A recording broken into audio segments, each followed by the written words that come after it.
Hey guys, Model Man Frank here. So I'm working on the SST wing today. Today's objective in this video would be to install the control horns and the control rods that will go along with it. I've already installed the receiver, but I need to get the ailerons installed so I can put in the gyro stabilization and get it all set up. I also have to do a little bit more patching here.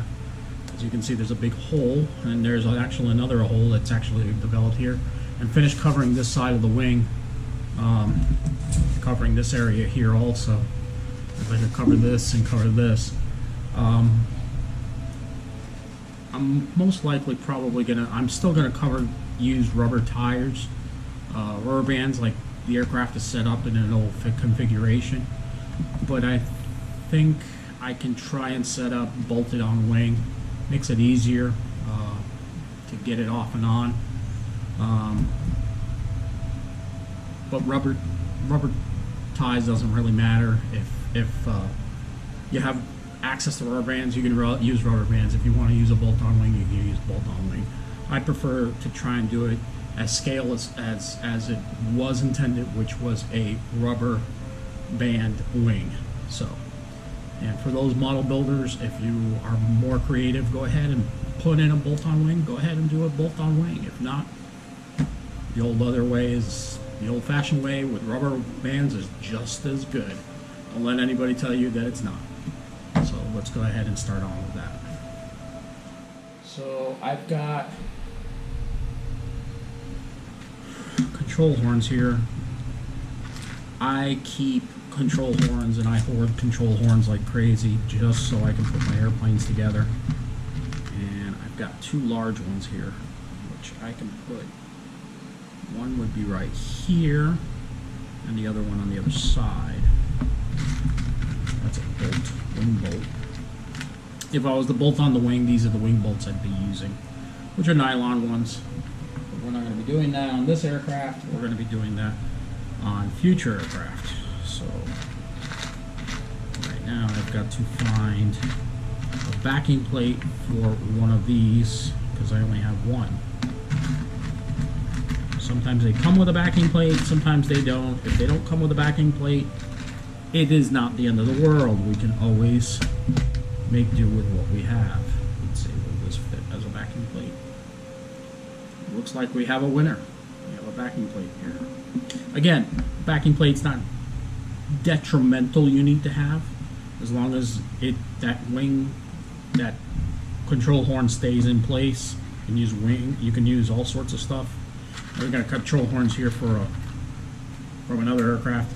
When a plane crashes, I don't go ahead and start throwing the whole thing away.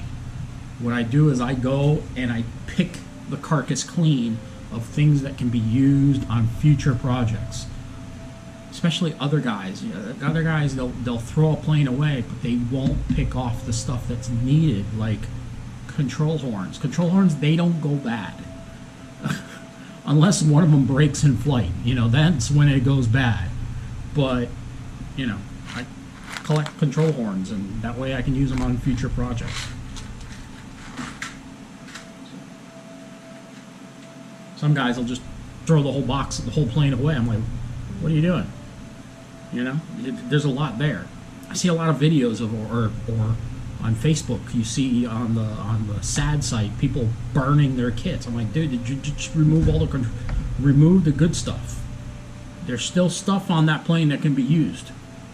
No, I gotta throw the whole thing out.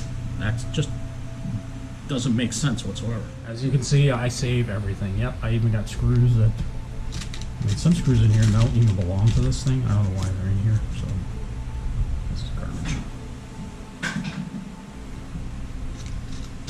Some screws are just too big. Others are just perfect. Look for some screws that we can use. That looks good. You start screwing something and then you realize, oh wait, there's another screw. There's a better screw. Maybe I'll use that screw instead. And of course it's all the way at the bottom of the dish. To grab hold of it with thick fingers, you can't. This is where tiny fingers would work, but I don't have any tiny fingers to work with, so. think that one would work just fine. Those are for servos, so, I mean...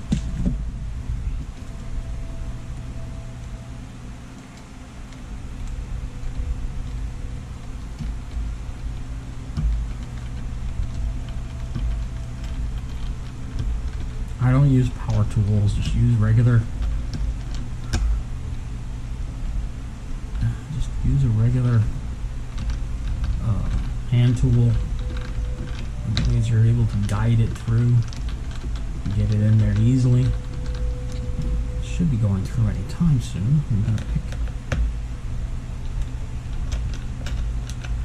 Oh, there it goes. I can feel it coming through, so let's look for the backing plate.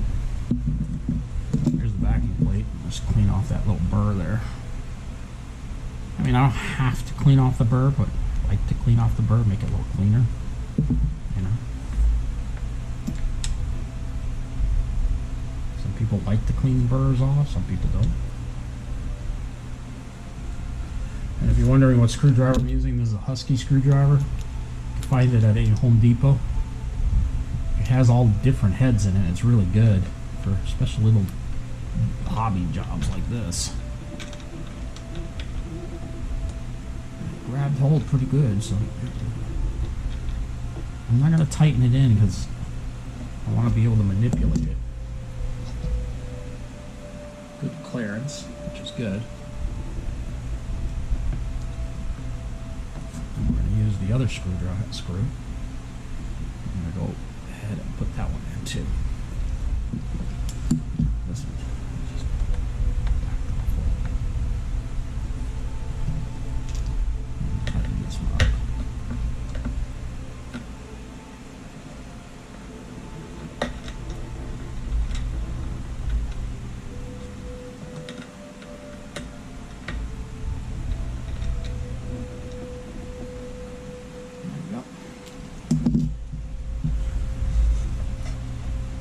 Works.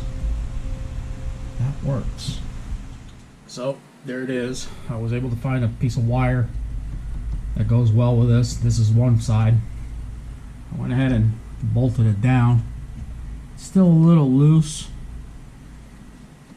We'll check how one side get all hooked up. Now I'm going to do the other side. I'm also going to cover this area here a little bit, just to make sure that this is all got a good fairing to it, a good slipstream, and cover this hole too. So as you saw in the video, I built the wing up. I still have a lot more to do on the wing, so till the next video, I'll show you guys more of what I'm doing. Right now I'm working on other projects. I had to put that on the side. I worked on that yesterday. As you can see, I'm in a different shirt. So we'll see you on the next one. Model Man Frank out.